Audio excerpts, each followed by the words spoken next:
अंग्रेज अपना लगान और न्यूज लॉन्ड्री अपना हफ्ता कभी नहीं छोड़ते. Welcome to another episode of Hafta. We're recording this on the last day of January, even though the Prime Minister of India is giving the opening of the budget session speech.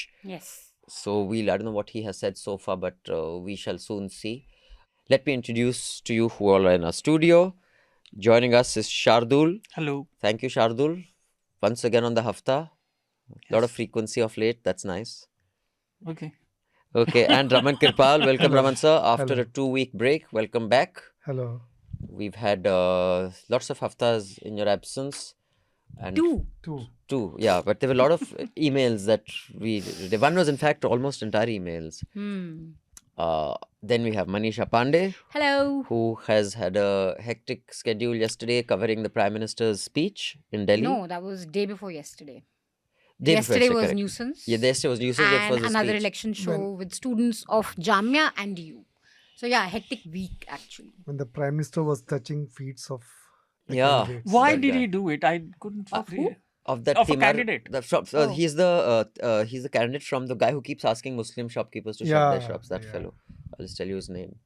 Vikas Yogi. Negi. Negi, correct. Some Negi. is his Negi. name. Why did he Vikas do Negi it? then I think his name is. And I'm Abhinandan Sekhri, and the two guests who will be joining us later in the show are Indira Jaising, who's a senior advocate and founder of human rights organization Lawyers Collective.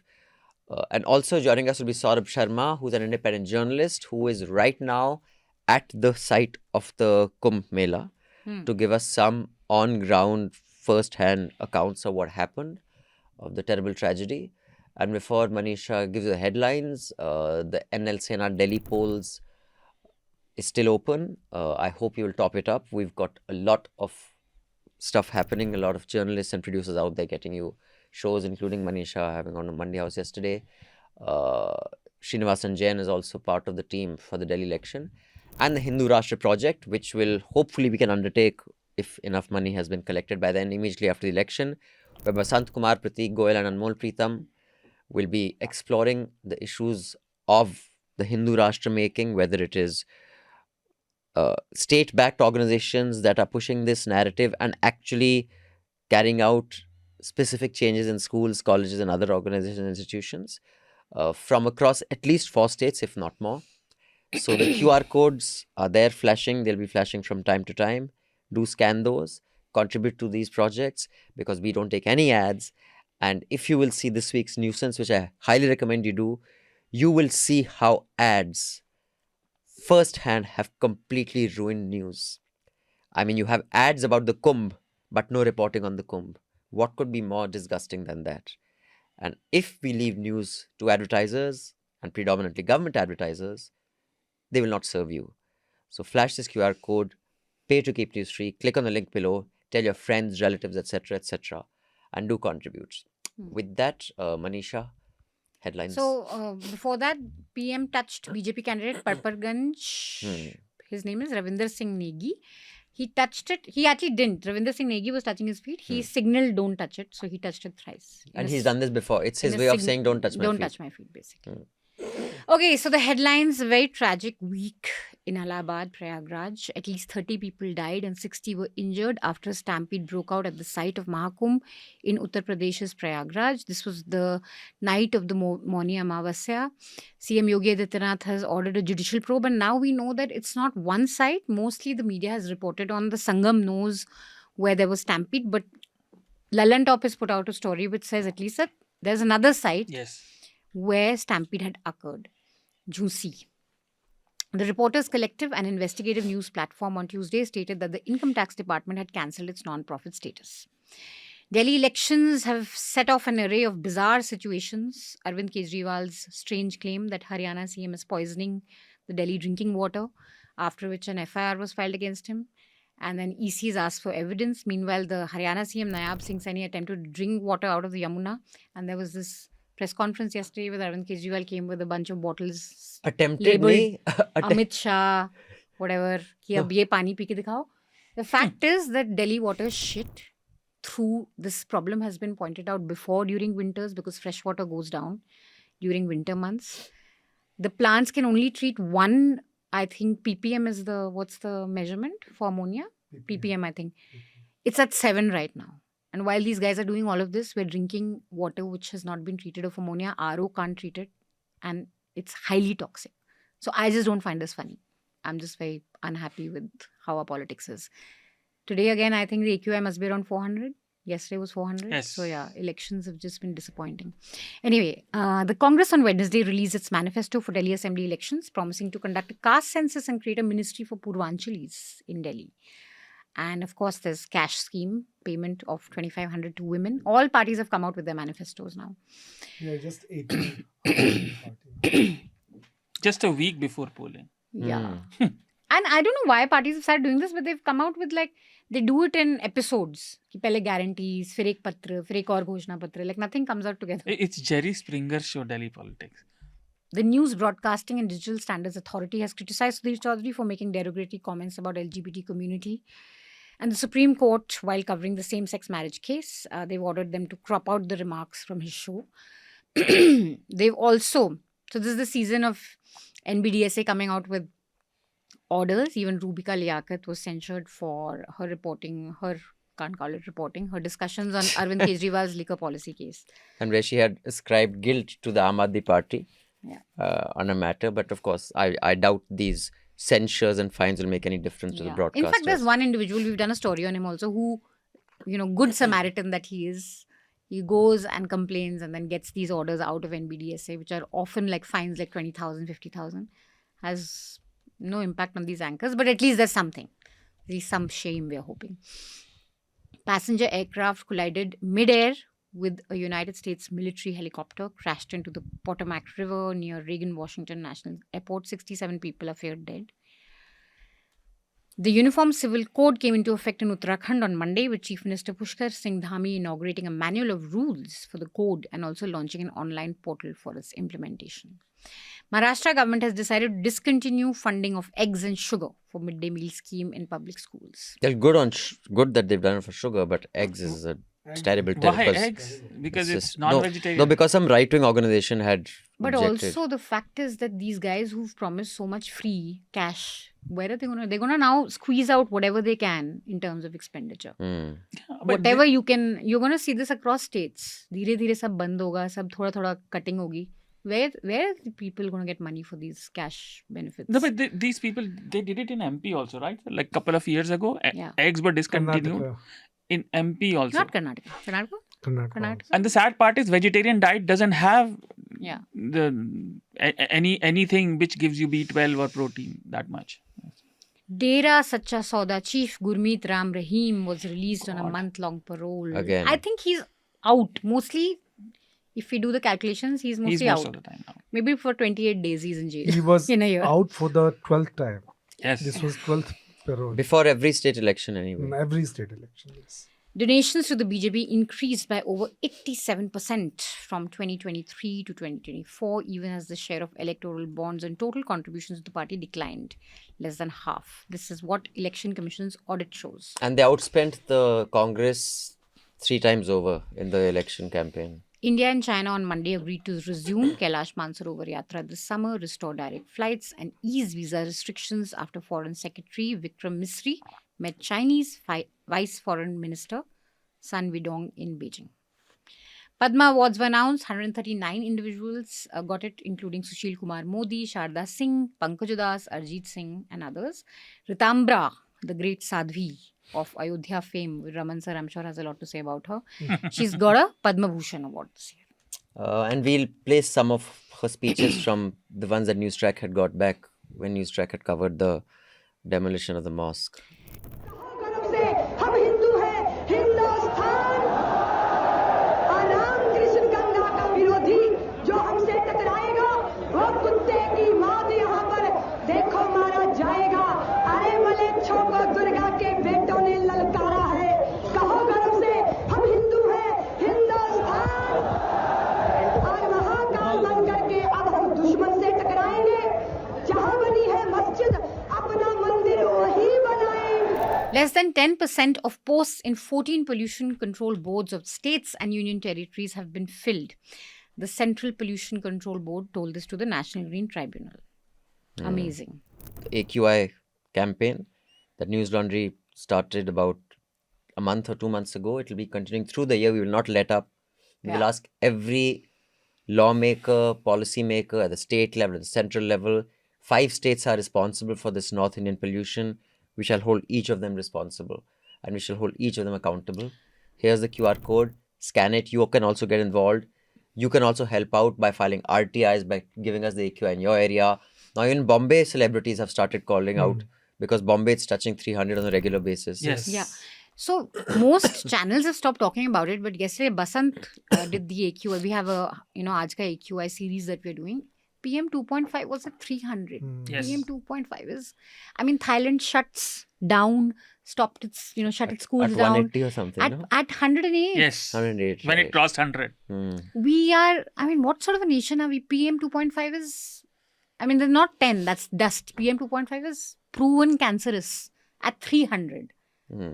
No, I said you really feel it when you go out. Yes. For the past 2 days morning when I'm waking up at 7, I can smell it. I Yep. can smell it outside. Yeah, as soon as you step the out, you can house, smell the you smoke. can just smell the smoke. See, WHO standards are 50. Our standards are already double. We don't even care about them. 2 militants were killed in a gunfight with the Indian Army along the LOC in Jammu and Kashmir's Poonch region.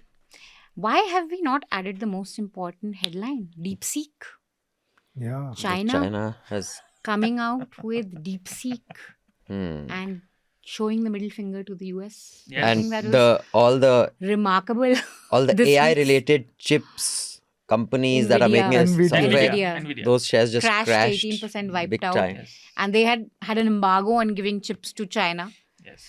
China was like, no need, we'll do our own shit. So much chips. And apne now paas we rakho. have also, in this AI race today, IT Minister Ashwini Vaishnav has said that we are putting in how many crores? 10,000 crore. 10,000 crores to develop our own AI. But that's an old scheme. 10,000. Meanwhile, Kumbh mein, there was much prachar that we are using AI to do lost and found. We have a report by Akanksha that's come out. She's visited missing centers in Yes. sector 2 and 3 where these major stampedes occurred. The announcement are the same old loudspeaker announcement. What AI they have used, I have no idea. And newspapers must explain who carried this PR that AI has been used in this Kumbh to find missing people. I Listen think to the this complaints used that to people be are giving. Yeah.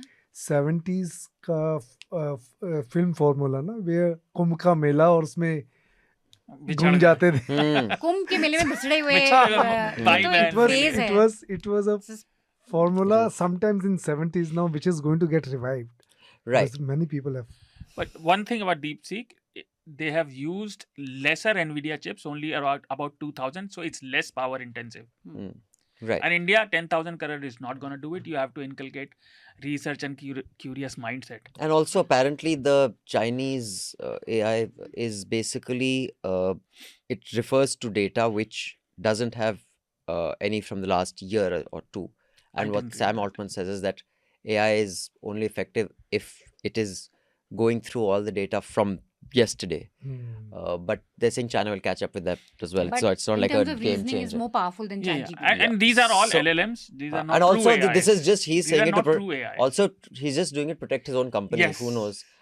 But let's first get into the discussion regarding the headline where the Reporters Collective, among other organizations, was sent a notice which took away the tax exempt status. What does that mean? What are the implications for news organizations? Let's turn to our first guest, Indira Jaising. And we're joined by Indira Jaising. Welcome, Indira ji. Thank you so much for making the time. Thank you for having me. Most of our listeners will know who you are, but as formality, your introduction is a senior advocate and founder of the human rights organization Lawyers Collective.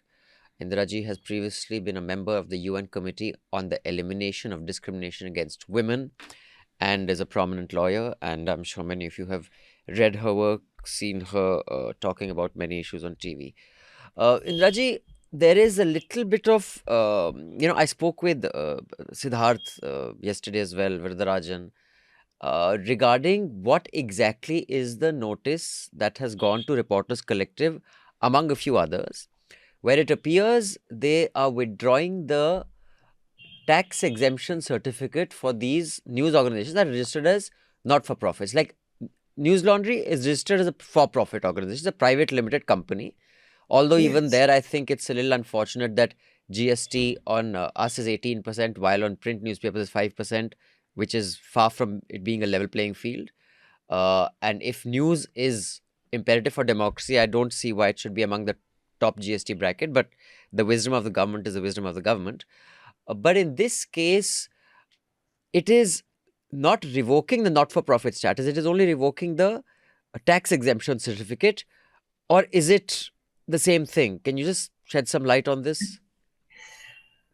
It is revoking a provisional status of exemption Right. from income tax. Okay. Now, this exemption for income tax is obviously given to those organizations who say that they are not for profit. So, in that sense, there is an overlap in our understanding of the two concepts.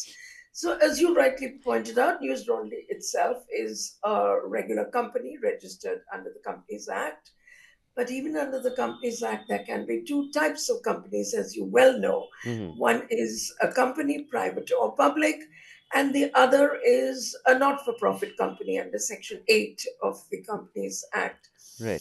So you have these varieties of incorporation, which are basically associations within the meaning of Article 19 of the Constitution of India, which may be either for profit organizations or not for profit organizations. Some are registered as trusts and others are registered as Section 8 companies. So far as the Reporters Collective is concerned, they appear to be registered as a trust. Hmm. Now, when you register as a trust, it basically means that whatever your intake in terms of money, property, etc., will be used for the objects of the trust. In other words, there won't be any beneficiary of the income which comes in except the trust itself, and the trust itself has objects which, to get the exemption under the Income Tax Act, must fall within the meaning of charitable purpose. Hmm. So the key to understanding what is going on over here is whether or not the objects of the Reporters Collective fall within the meaning of charitable purpose. If they do, and if they do not make profits, and you see, even charitable organizations are allowed to make profits, but they must spend those profits on charitable purposes. It's Right. not as if it's a complete ban Sure. on making profit. You do make it, but you have to spend it on charitable purposes. So we are facing a fundamental issue, namely, what is a charitable purpose? And charitable purpose is the terminology used in the law, and not. I mean, because the charitable purpose can be, uh, you know, described or interpreted in a different way than, a public service. They're two different things, right? Let's see. Definition is contained, fortunately for us, within the Income Tax Act itself, Mm-hmm. and and this definition keeps getting amended from time to time, depending on what the government feels is charitable or not. But I'll leave that aside for a moment. I'll tell you the definition as it stands today. It includes relief to the poor, education, yoga, medical relief, preservation of the environment, including watersheds, forests, wildlife, and the preservation of monuments and places and objects of artistic and historic interest, and the advancement of any other object of general public utility. Right. So it's broad. So I would ask, yes, It's very But I broad. think it's I would. quantifiable, unlike public interest, which you can't really quantify. Hmm. The not quantifiable, but the objects are known. Now, if you come to something like the Reporters Collective, they probably applied under the category of education and the advancement of other objects of general public utility. Yes.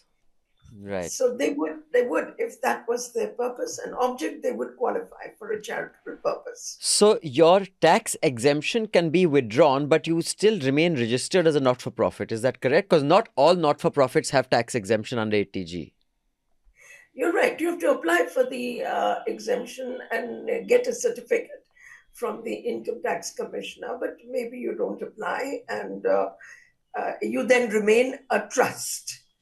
And then you're governed by the trust laws, right? Mm-hmm. And the trust laws again tell you that you must spend your money on the objects of the trust.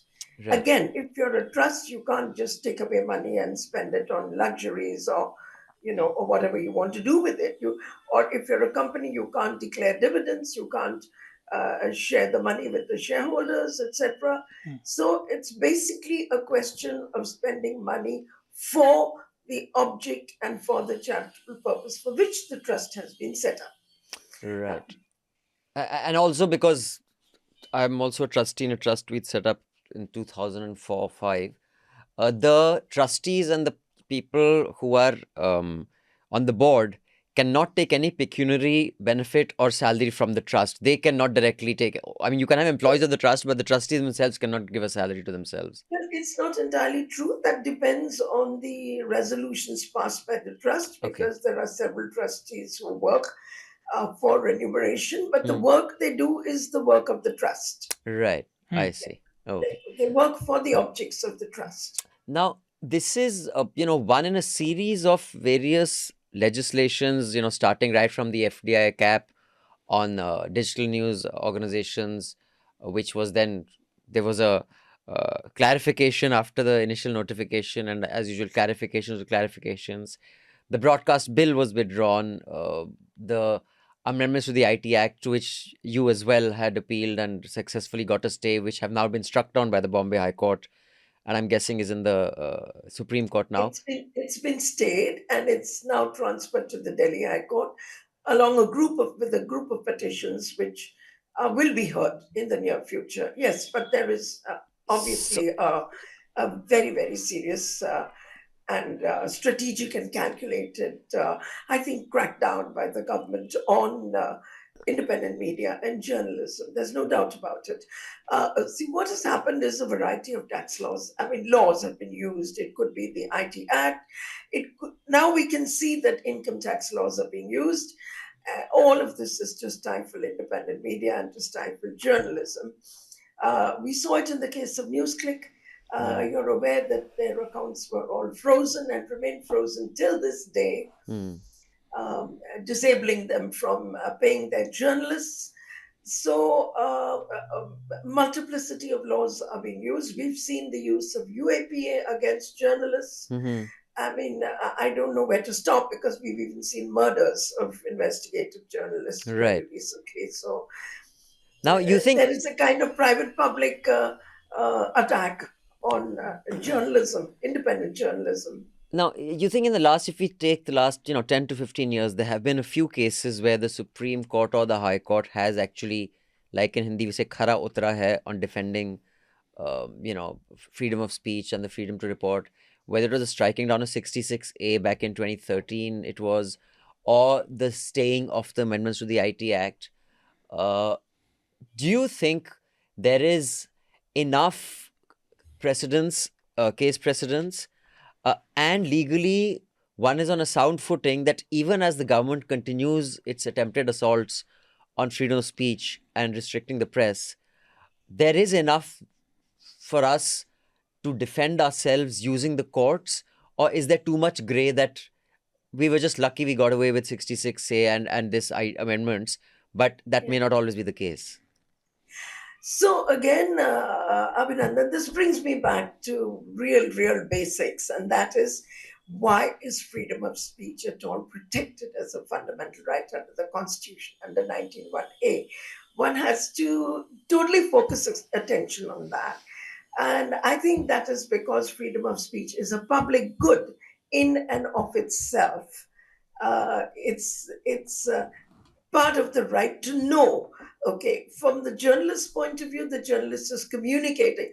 But from the reader's point of view, the reader is receiving information, and the reader discerns whether to agree with what's written, whether not to agree with what's written, whether to have an independent opinion.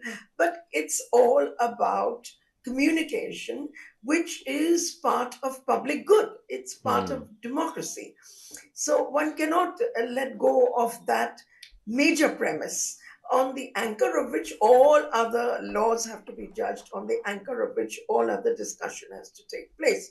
And I'd like to make that very clear. As you know, um, we have also founded a digital portal called the Leaflet, Yes.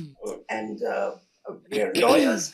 But because we wanted legal information to be disseminated in a readable fashion to the general public, because what are the courts all about? The courts are about giving justice to people like you and me, to ordinary people. So you must communicate. That's the whole idea. But to come back to your question, once you're very clear in your mind that freedom of speech is a public good, then the question comes, you may have a division, that speech which is revenue generating. For example, you would not have a Times of India applying for exemption, Right. tax exemption, would you? You wouldn't, because they're generating Because profits. they're They not are. doing journalism. It is still Okay. journalism. You I was can't just saying. you can't say it is not journalism. Okay. Okay. Okay. What I'm trying to distinguish between is journalism, which is because today we are concerned about not for profit. Hmm. So then there is the not for profit journalism. There is digital media. There is but they all come under the rubric of freedom of speech and expression. So Right. that actually answers your question. But so, yes, there is a strong level of protection. Way back in the 1950s, the Supreme Court says freedom of expression includes the freedom of the press. Hmm. Why? Why is it a guaranteed fundamental right?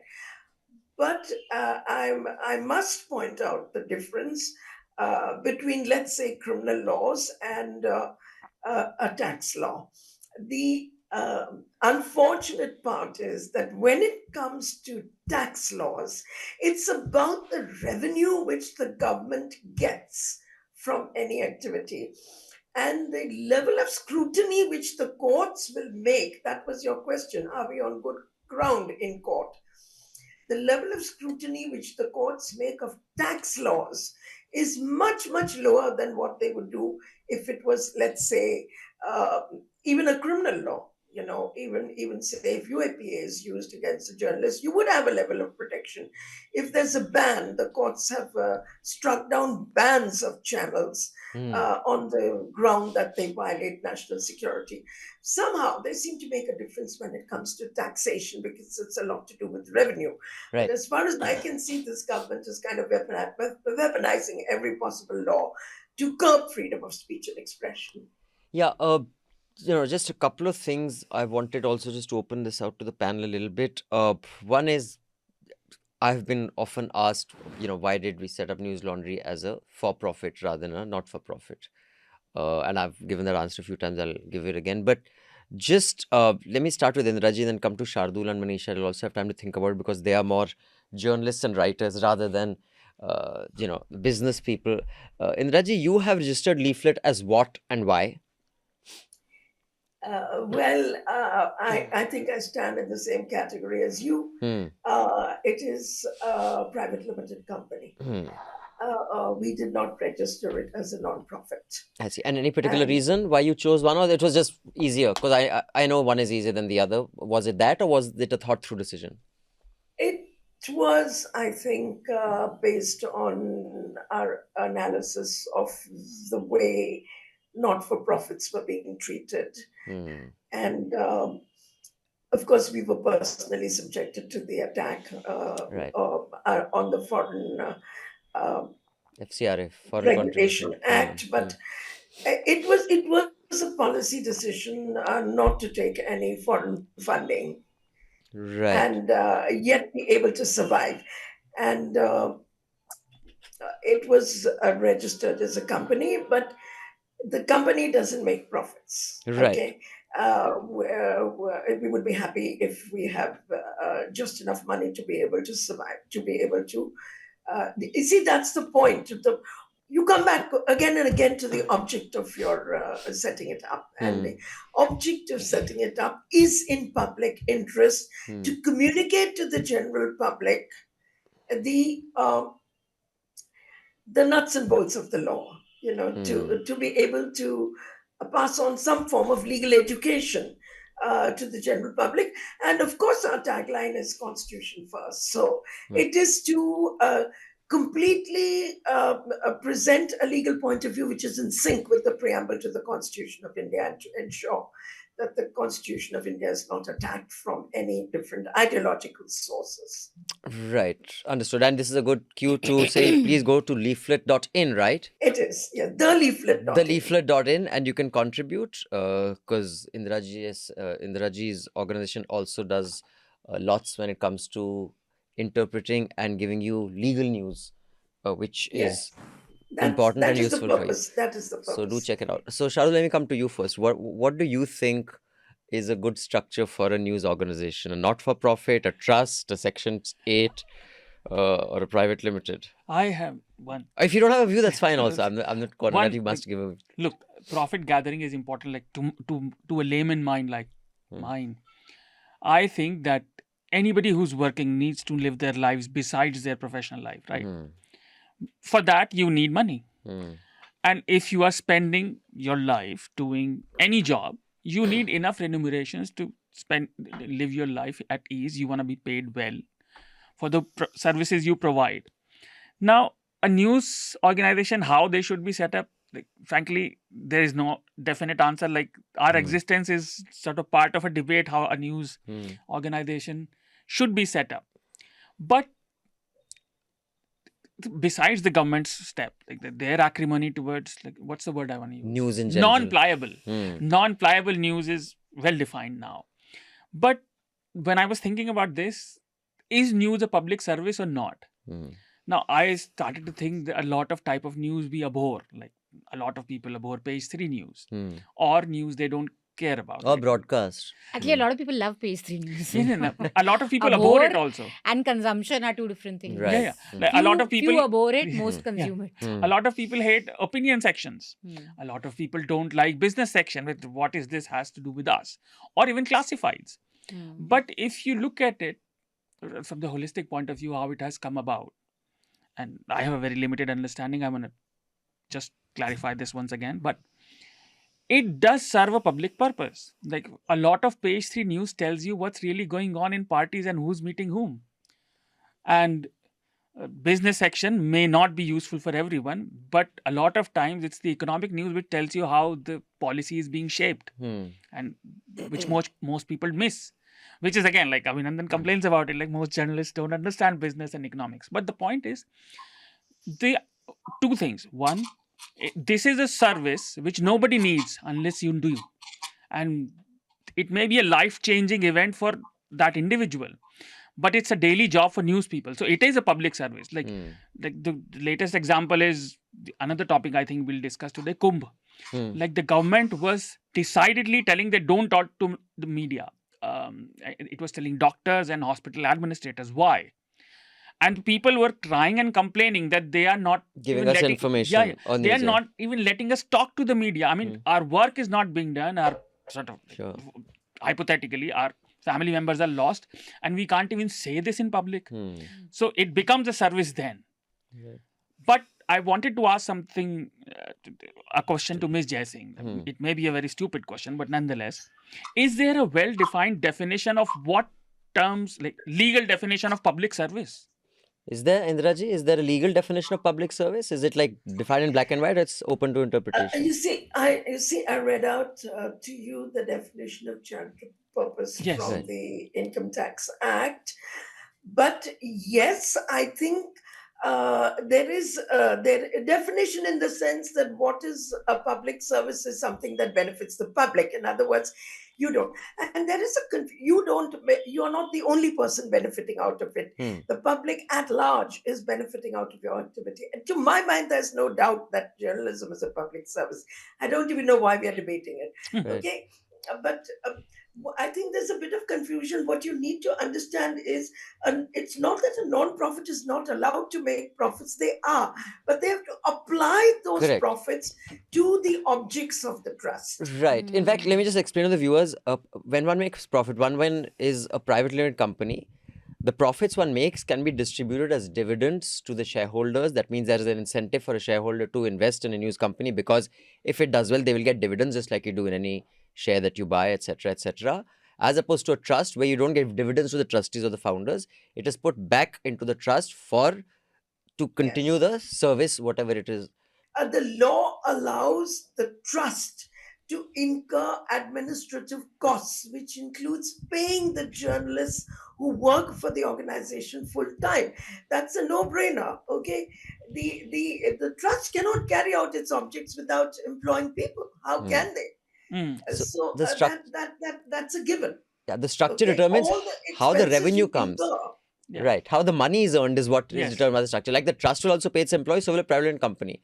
The main difference is how it gets its money. But I'll just come to that since I've been doing that for so. I think Manisha? journalism is a public. And if there is a commercial evidence, a commercial element to it, commercial element in the sense you're taking it away, Right. okay?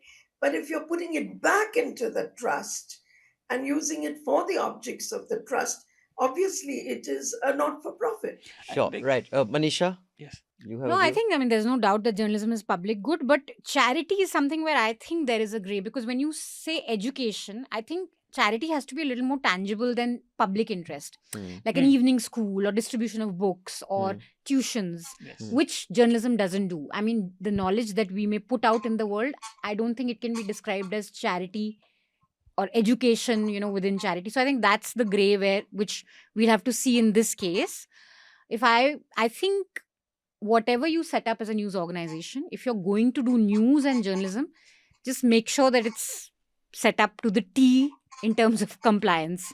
I think journalists have to, journalistic organizations, especially new ones that have come up, Yes. even YouTubers now who are, dabbling in information and information both. You have to make sure that I think you need to invest more sometimes in your compliance and your accountants than maybe even your journalists. Because if you're doing something that the powers that we don't like, you're going to have to Yeah. be prepared to answer. And there are enough laws in India to sort of find some or the other loophole. Yeah, they'll get you on a Yeah. misdemeanor and treat it like a Yeah. crime. NDTV is a classic case, which Yeah. was, now we know there was nothing to it. But for 4 years, we were told there's money laundering. 7 years, yeah. Yeah. That's- And now we know it was a simple corporate misgovernance. At most, you can say it was, yeah, corporate corporate misgovernance. governance issues. Yeah. It wasn't an issue of this. But on the bit of compliance, that is a very important aspect, I think, of whatever is set up. One thing is a trust is very difficult to wind up. Private limited companies also not easy to wind up, but easier than a trust. A trust is near impossible to wind up. You can just change the trustees, but closing a trust is a nightmare. Section 25 company or Section 8 company is what it's called now, is easier. But Indraji, tell me if what do you think of this thesis? When it comes to structuring an organization, and this is something that I learned having worked in the not-for-profit sector for a long time. In RTI, Manish, Arvind and I had set up that NGO PCRF in 2004-5 when we used to work on RTI. AAP was nowhere on the horizon back then. And we worked for a long time, matlab, bade papad bele, lathiyan khayi, that to get RTI amendments nahi hongi, ye wo. And of course, there were many things that one wanted to do. And one could say one achieved a little bit, thoda bahut impact hua. But, and I'm not going into the merits or demerits of the party. One learning that I had was that if you want to change the game, you have to enter the game in the structure of the game. Which means if you want to change governance, if the impact you can do by entering politics is not, there is no scalability in not-for-profits. If RSS remained RSS without a BJP, they could not have the impact that the BJP has had. If, Arvind's NGO remained an NGO, I mean, I worked on it for 11 years. I mean, in 11 years, we went from 8 people to 12 people. It's not like it became 1 million people. But a political party can shake up the political system, whether it's freebie culture, whether it's bijli free karo, ye karo, the impact you can have. Similarly, I think in news, because it is a for-profit operation the world over, and I think for good reason, the more stakeholders, the better. The more people who think that, okay, news is important, I invest in it, I'll get something back. It's like education. Education is a public service. It can be state-run and it can be privately run. And it can be run by trusts. And I think all three work. They have their merits. But if one wants to change something fundamentally, one has to change the way it's done through the way it's done, which is business. That is why I personally think, uh, and again, that's not to say that NGOs have no place. I think NGOs are very important. It's like the ideologue as opposed to the arm that is the operations. And the operations arm is always more scalable than the ideological arm. The ideologue will remain the ideologue, but the operations arm may make some compromises here and there, but it'll scale up. It can change the game, unlike an ideologue who can't change the game, who sticks to dogma.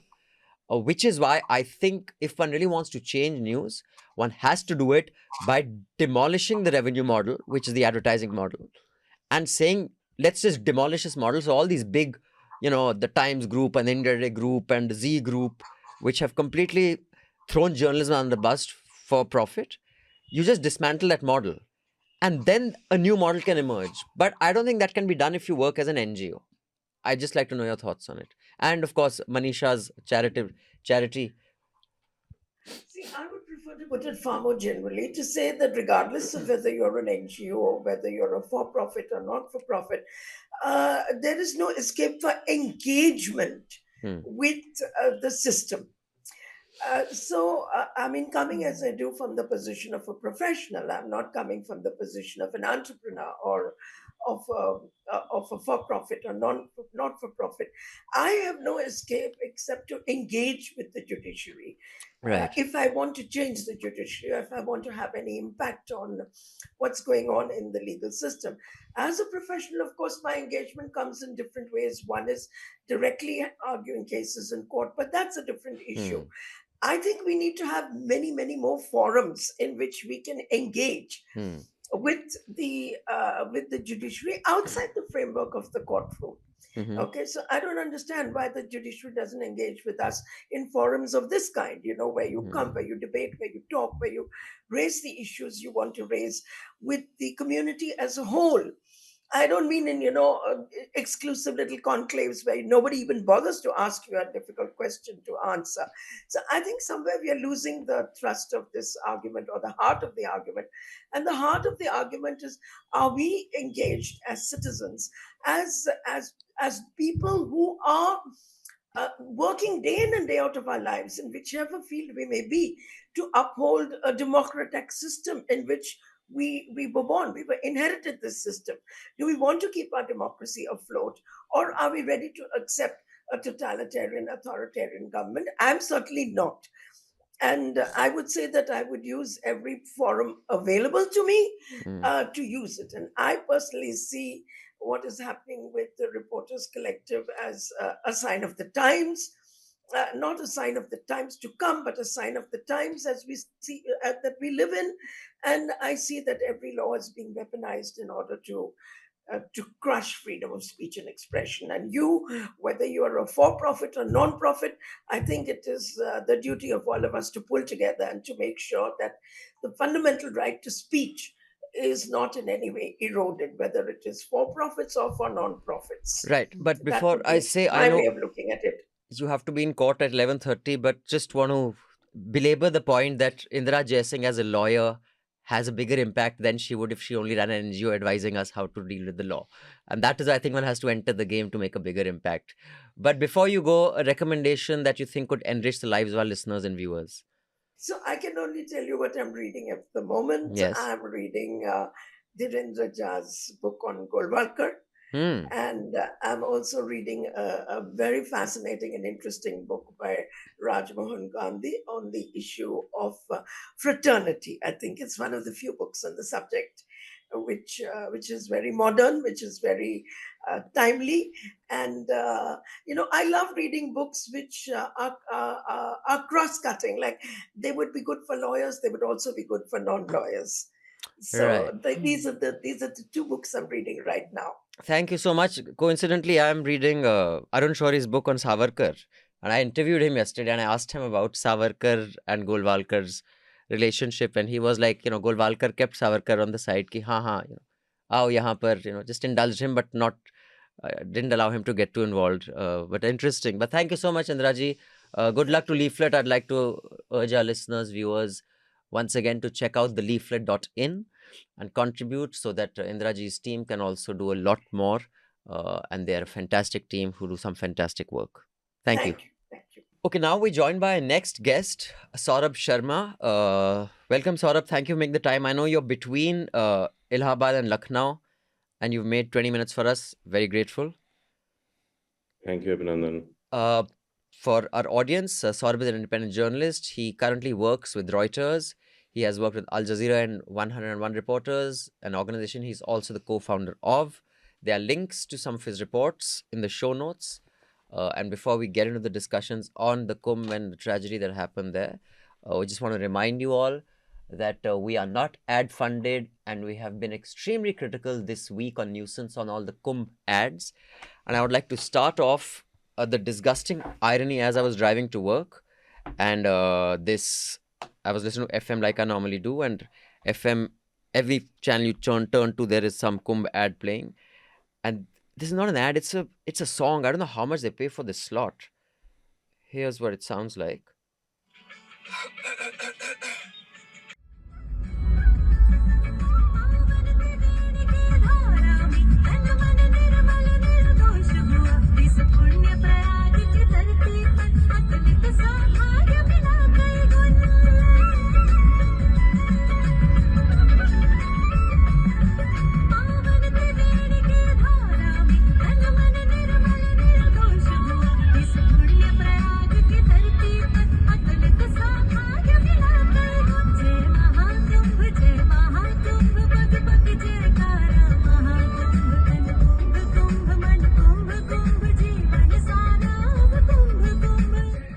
So this was playing today on the FM channel less than 48 hours after a terrible tragedy. Without irony, it was playing on more than one channel. Aris isn't playing.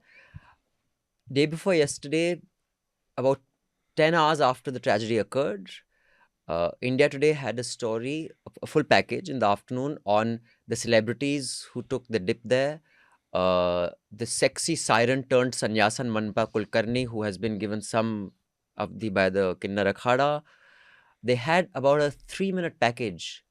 I was aghast while watching this. And all these channels are playing Kumbh ads. Now, I have seen videos of people from the Kumbh saying when we go there, they say, go back. But the ads that are playing here are saying, come here. So where does that leave people is my one question. And other than that, because Saurabh has been on location, Saurabh, just tell us what you saw there, what we know so far, and how much more you think is there in the story that has not yet been touched. So, Abhinandan, what I can tell is, based on my observation being on the ground, is that it was not just one stampede, not two. There were multiple stampede. But the major casualty occurred at the Sangam nose, where so I'll tell you the count of the crowd counting which we are getting from the government. So between 10 p.m. on 28th of January to 6 a.m. on 29th of January, there was an influx of about 5.74 crore people. Okay. And official sources of mine had been telling me that over 60% of them wanted to go and take dip on the Sangam nose only. And it is a critical juncture because, see, just beside the Sangam nose, like the Sahi Snans were about to held at that time. It was the statement said it had to be started at 4 a.m. So the first akhada couldn't come because the stampede occurred at around 12:45 a.m. Okay. Or between 12:45 a.m. to 1 a.m. So the Sahi Snan was suspended. So what happened was this entire set of people, 60%, I'll take a safe number, let's say 50% of the people from 5.7 crore, they were all coming to the Sangam nose. The roads were barricaded. It was just a 50 meters wide stretch on which they were traveling. And there were a lot of people who were already sleeping on the ground waiting for the 4 a.m. Brahma Muhurat to start their snans. So when the crowd started coming, the crowd started pushing them from behind and from the front, because in the front also it was barricaded because the Shahi snans were about to be held. So the push came from both back and the front, and people who were sleeping, they got trampled, they got crushed beneath them. and people were actually begging the police to open the barricades to let them go. They suffocated, they died. Where the The police didn't death open the toll barricade. officially declared by the government is 30, injured are 90. Hmm. I personally counted, I was inside the morgue, I counted 59 dead bodies. Right. So, about getting information there, I know that at least back in 2001, when I'd gone for the Kumbh, there was a media tent. Right. Where, I mean, I didn't go as a media professional then, I just went as a tourist. But apparently, you could get information, etc., etc. Now, I have seen that this tragedy occurred on the night at night between 12:45 and 1. By the next evening at 5, the local police and administration had still said there are no casualties. This is I mean, when BBC had already reported 15 deaths at least. No media organization was willing to report any death. I'm talking about legacy media organizations, not the Although Dainik Bhaskar, we must say, Yes. did. came out with a number. Their reporter was also inside the morgue. She counted, I think, 20 bodies, and she said one of the bodies had number 40 written on it. Saurabh, of course, was there, and Reuters put that out. Your report with said Right. 40. But the the live blog, the live update quoted the administration as saying no casualties. So what was the information, official information there? Who was the source? How were people getting it? Or was there none? Abhinandan, I got the information about the Stampede at sharp at 2:32 a.m. And I immediately started calling the Meladhikari Vijay Kiranan and SSP Rajesh Dwivedi, DIG Vaibhav Krishna, and all the top officials. None of them answered. They all saw my messages. There was a blue tick mark on WhatsApp. They knew me personally. They were telling me, "Itna crowd aa gaya. These number of people have came here. People are surging. The crowd is surging." But when I asked about the tragedy, was somebody injured? Was there some tragedy of? But none of them replied. After 19 hours, we received a message in the state in one of the group which is governed by the state media, and they said the press note is coming in a while. Then they held a press conference for just like 2 or 3 minutes where they said 30 injured. But before that, I had already counted my colleagues, other reporters from other organizations. They were already outside the morgue. Somebody was counting 39, 38, 20. Like we all had different sources, but yeah, the death toll was way higher than what the government said. And regarding sources, like, see, somebody told me that there has been an oral order from the government to not to talk to reporters, not tell anything. So we were all on our own, finding hospitals, finding mortuaries, finding dispensaries, finding doctors to talk to people who got injured, who went missing, and who got killed. There's absolute radio silence from the government for 19 hours. And just imagine that right before that, you guys were probably getting hourly updates on the head count, number of people who've arrived. Because I Every was seeing 30 TV minutes, flash that. Manisha. Every 30 minutes, Manisha. I was surprised. Like they had the AI system in place. They were having their own formulas to count the crowd, but they didn't have any system in place to count the number of dead bodies, Yeah. count the number of injured So- people. Like last night at around 10, I made a video from outside the Swarup Rani Nehru Hospital, and there was a list pasted of missing people, and people were still coming, and they were not finding their own loved ones. So I have 2 or 3 questions because I know you have to leave because you're making your way back from the Kumbh to Lucknow. Saurabh, one is I've seen some videos that there are these VIP ghats and VIP ways towards the Kumbh, which are like acres big, lots of space, and there is no problem there. Some reporters get access to those areas, so there is clearly a big chunk of land for VIPs, which has no problem. On the ground, is that true? Too many bridges have been separated for VIPs, and all the Janta is cramped into some 50 meters space to go in. Is that true? Thirdly, no vehicles are allowed to come or go. So many people are posting on social media that we are stuck. In fact, one lady had posted that unless you can walk 20 kilometers, don't come here. Uh, these three questions, and I have one more, and I'll let the others also chip in. But yeah, I'll start answering one by one in case I forget. Yeah. Sorry. So, regarding your questions about the VIP movements, yes, VIP movement is a huge problem for public. There are ghats like RL ghats where the VVIPs come. Great Khali was there. The wife of UP's present DGP was there. They were taking snans. They were taking the holy dips. So for them, the movement was no problem. Second, regarding pontoon bridges, which actually caused the problem, there are more than 30 bridges, I think 32 or 36. Only 6 were opened in that night, on the intervening night. So just imagine a crowd of over 5 crore and only 6 bridges open. There was a huge chance. And I had already mentioned in my report that police didn't expect this number of crowd. They said there was a rise of at least 4 folds in the crowd. And last question, yes. that people If you are cannot able get to out or walk come in. 20 kilometers, that is very much true. Abhinandan, just imagine I live in Lucknow, and to go to Allahabad, I had to take a flight My God. Okay. because, like in Fafama, which is about 28 kilometers from Allahabad, the entire traffic was stopped. Yeah. There So are a these lot of visuals people, coming out even also. today in the morning, like while I'm returning, so I had to come for like 13 kilometers, and for that it took me about 1.5 hours.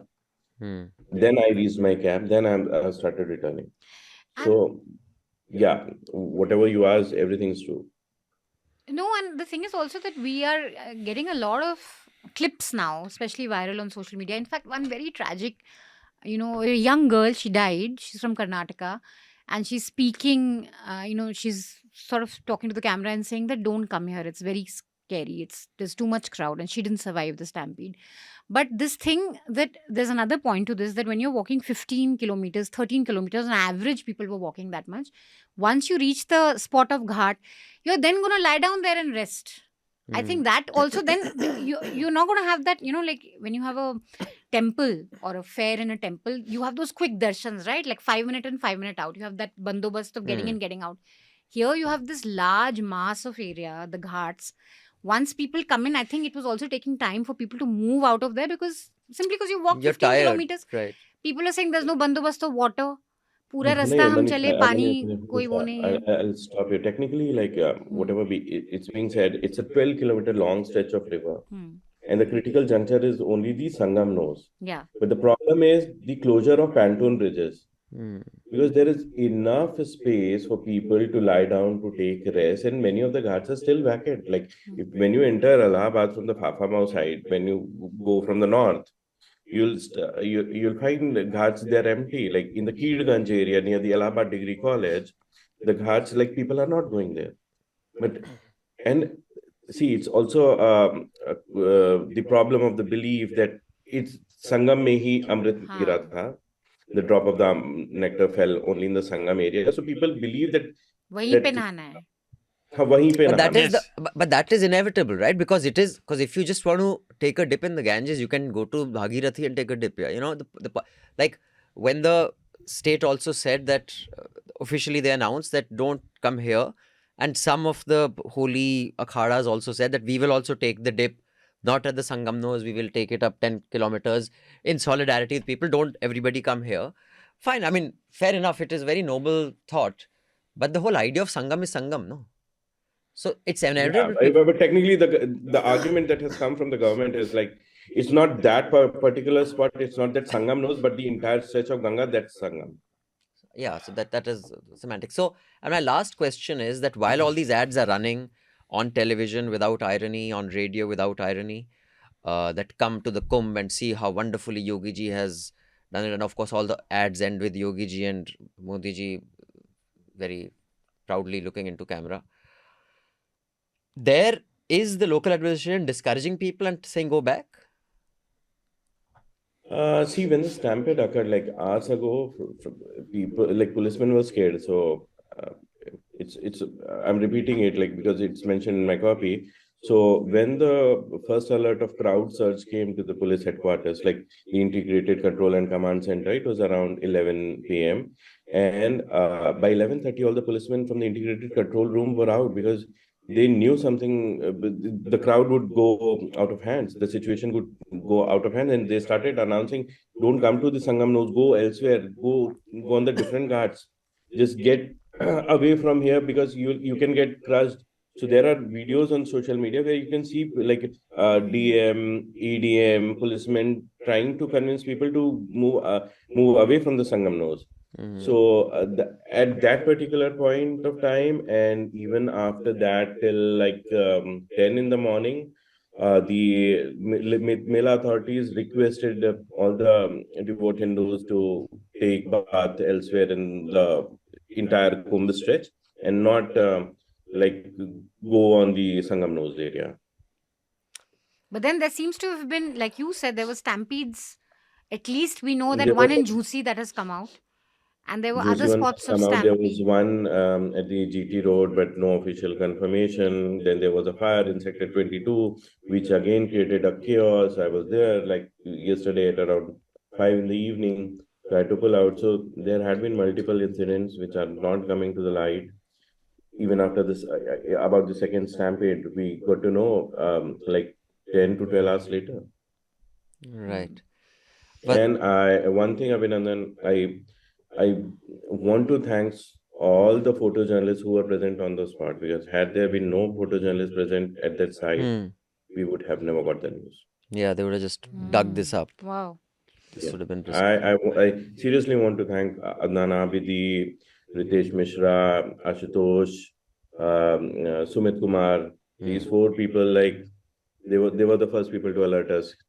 हो गया है Something's boss. happened. Stampede हो गया है. I see. Thank you so much, Saurabh, for making the time, breaking journey, and joining us on Hafta. Please, hope you get to Lucknow safe and sound. And thank you for your work and appreciate it. But before we go, can you give us a recommendation that could enrich the lives of our listeners? A news report, a documentary, a book, anything that you think is worth our listeners and viewers' time? Well, I don't know, just go watch Diplomat on Netflix. Season 2 is like amazing one. Okay. Regarding book, I'll say just wait for my one to get released. Oh, really? What is that about? It's about the Silkara Tunnel incident. I So see. When I is was it out? there stationed for 21 straight days. So I documented some of it. I submitted my first draft and waiting for the first edit to come. All right. Great, Saurabh. All right, Thank man. you. Thank you. Thank you. Thank you. Bye-bye. Right. Let me just go around the panel. Raman sir, you've had a long career in journalism, and I know your subject was crime. Corruption also. But tell me, typically, what is the system of getting information on, huge events like this, where the government is the primary organizer of anything? So all the information, if you want, like at a macro level, has to come through them. नहीं तो आपको एक report से वहाँ का हाल मिल जाएगा. What is the system put in place normally? And how credible is the information? Historically, how has it been? As opposed to, we can talk about how it was in the Kumbh. Before, I'll tell you something which, used to happen in the 90s. When there was no technology, there was no cell phones. Then there used to be basically the PR department of whichever is the relevant ministry. Relevant ministry, and even the CMO.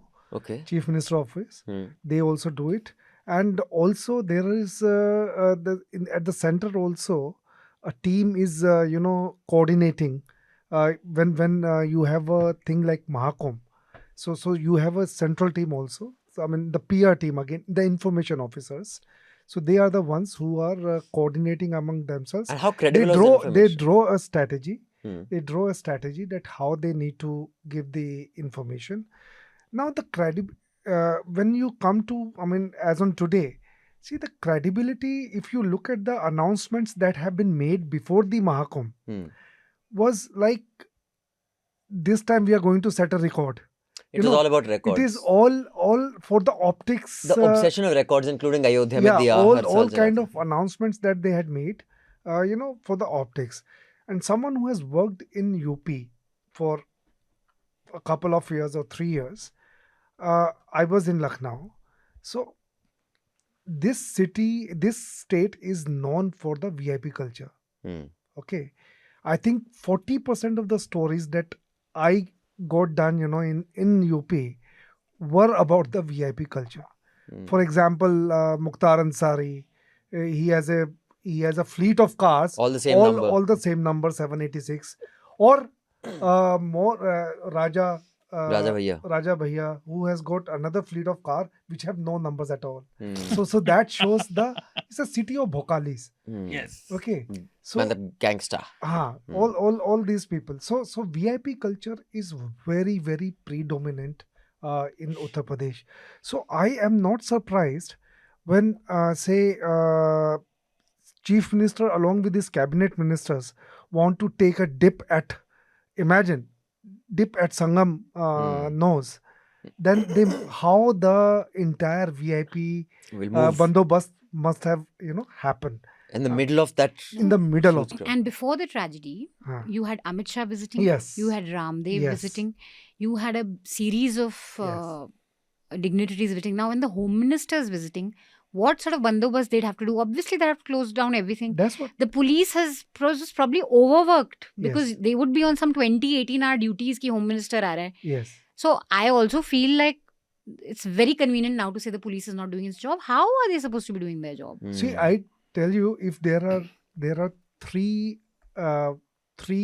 big fields or 4 big fields, they will keep at least 2, minimum 2, maybe 3 for the VIPs and 1 for the common people. Yeah. That's the nomenclature, for any program that happens in UP, because I have seen that, and here also, I mean, again, this is quite evident. Like today, in the print media, all top stories are about the VIP. Status has been cancelled. Yeah, all VIP passes All have been VIP passes have been cancelled. But again, why? मतलब But too late. अब media में क्या रखा है? मतलब we'll have to see on the ground and see exactly what's happening, and look out for. We've already got one report from our correspondent on the ground, Akanksha Kumar. There are 2 more coming up, which are not funded by Kumbh ads, which are not funded by ads with a smiling Yogi ji or a Modi ji or any other ji, which are funded by you. And there's a QR code flashing right now, and many of you must be sick of me saying this, but unless one says it, no one really wants to contribute. Because unless you support journalism, it will be ads of sarkars who will be supporting journalism, and then there'll be no journalism happening. So I cannot reinforce this enough, that please tell your friends, family, others, contribute for journalism. Otherwise, the coverage, the quote-unquote journalism done by legacy media on the Kumbh tragedy is a disgraceful patch in the history of Indian journalism. I mean, Saurabh has given us a good understanding of what went wrong. By now, from what we've seen through clips, VIP access was a huge problem for most people. Most people were complaining कि यहाँ पे VIPs के लिए सब कुछ है, हमारे लिए कोई बंदोबस्त नहीं है. Bridges being blocked. But I think it's good to just zoom out a little bit and see, Kumbh is no stranger to tragedy. You have had the first post-independence Kumbh when Nehru was, present, I think a day before when the tragedy had happened. The same day, it was Mauni Amavasya again, surge of crowds. Back then, official estimates said about 800 people, but Time magazine back then had said 230 people had died. Nehru was rogered in the parliament. He was questioned. There was a judicial probe. There was then this understanding and statements made that, netas should not visit Kumbh. VIPs should not visit Kumbh because there seems to be a chaos when VIPs visit because the police is too busy managing the VIP bandobast rather than managing the crowd. Right. The last Kumbh 2013, I think, under Samajwadi Party's government, there were 46 people who died, or 36 people who died at the Allahabad railway station. Again, the same day as Mauni Amavasya. Now, this has been, and like we said in the beginning of the Hafta, that Kumbh mein bichhade hue, it's a trope that we know, we've grown up on. But this is the first Kumbh where the government says that all previous governments have done a disservice to Kumbh. Modi personally attacks Nehru and says, inke time 1,000 log mare the. Yogi says Azam Khan was, in charge of Kumbh. Tab to Stampede hui thi. Ab wale Kumbh mein, it's going to be the most pristine, beautiful Kumbh. For 3 months in the lead up to Kumbh, there has been a constant, effort by the state government to invite people to come and visit the Kumbh. This time is going to be like nothing before. We will set a record. So people put faith in your advertisements. And the questions have to be asked directly of the Yogi government. Not now. It's very convenient to say Mela Adhikari, IAS officers, police. I don't think the police can manage a crowd of, 5 crore people. Given the sort of police, we have overworked, underpaid. 5 crore people coming in, what are they supposed to be doing? In fact, Akanksha has done a report that on the next day, very next day also, you had pickets where the police was sitting atop, monitoring the crowd, but they possibly cannot. There's no, on ground, you can't see any infrastructure for the police to even crowd control. And this is a Kumbh where 7,000 crore have been spent, at least what we know from newspapers. So, tragedies at Kumbh may not be news because like I said, we've known this forever. It's happened forever. But certainly what was very new about this Kumbh is the PR push, the aggressive invitation, the aggressive sort of tom-tomming and saying that we are doing something that no one has ever done again. Come. People put faith in that. And as a result, you have a surge of people come. This time it's going to be excellent. And people die. And I think questions have to be asked directly of the Yogi government that where is that 7,000 crore infrastructure on ground? No When you don't have basic crowd control infrastructure, you can't. So press conference, like today is the 31st, the tragedy occurred on the night of the 29th, right? Night of the 28th.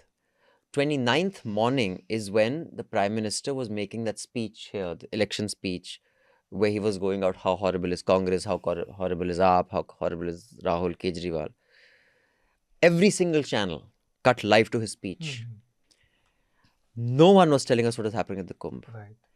And in the morning before this, Shri Narendra Modi's speech being cut to live uninterrupted like they do with all the breaking news was not about Kumbh.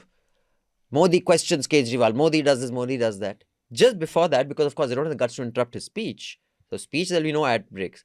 Before the speech and after the speech, there were Kumbh ads. But no journalism about the Kumbh. I mean, it is a disgrace. I mean, these journalists and editors should really, they don't need the Kumbh. They need a chullu har pani to really drown themselves, man. It is, how vile. What are you training a young journalist there, man? And it wasn't just wiping out the stories about Kumbh. On some channels, I saw that they were basically telling that how well they managed that, how well they have managed it. There is a hospital nearby. People were taken to the hospital. No, also they tried to drown out the noise by making a big deal of something else. For example, there was a Congress MP who was arrested for rape because one woman accused him that he promised to marry her and didn't marry her, and in a pretext of that raped her. Now, sure, it's newsworthy. It is, I mean, it's a coincidence or what that all four channels think this is the most important news, but not about. And this is when the numbers of the Kumbh deaths had started coming about. The attempts to drown out the Kumbh news was so blatant. It is, I would like at some point, maybe 10 years from now, to make a documentary film. All the people who were in those newsrooms, what the hell were those editors talking about? What were they saying? Whose calls were they taking? Whose instructions were they dancing But to? while we criticize these guys, I must point out that ABP News, BBC, Dainik Bhaskar, Reuters, and now today Lallan Top. I think these organizations have done a very good job. ABP News reporter was on ground as it was unfolding, and you could see, bodies being carried in a stretcher. BBC reporters were also there, very carefully telling us that something has gone wrong and showing us bodies. So by that time, and I think they were doing this by 2:33. The reporters were there from 1 a.m. onwards till 3 at least I saw. So these guys actually did a very good job. You mean 2:30 in the morning, right? Not the afternoon next. Morning. Same day. The same day, morning. Yeah. They were there in the wee hours of the morning. But I think one more, just to add a quick thing on crowd control. I think at some point I don't know for who we are trying to make this world record. At some point, you have to have some sense that a place which can maximum accommodate 2 lakh people, that Sangam knows area, you can't have 5 crore people in. Start capping it off. Create a base camp and cap off. And this is true for all religious tourism, whether it's Kedarnath. Every year we wait for some tragedy to happen there.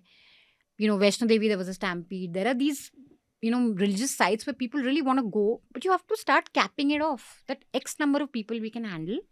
And these are the number of people who will be allowed to enter. And then once the rush goes, then you have the next slot coming. You create a base camp.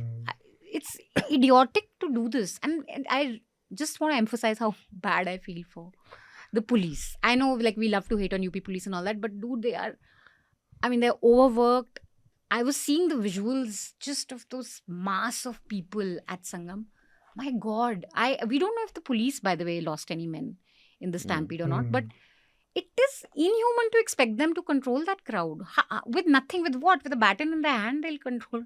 No, also, I think if one goes by what one said, including what Saurabh said, that the amount of land allocated along the ghats or along the bridges to VIPs as opposed to regular folk, That is for sure. that ratio being, 3:1, if you open it, you can actually accommodate 4 times the number of people. So, that is one thing that one can easily do, because if one unit is accommodating X and 3 units are covered for VIPs, open all 4 for regular people, Right. you've just quadrupled your capacity. Yeah.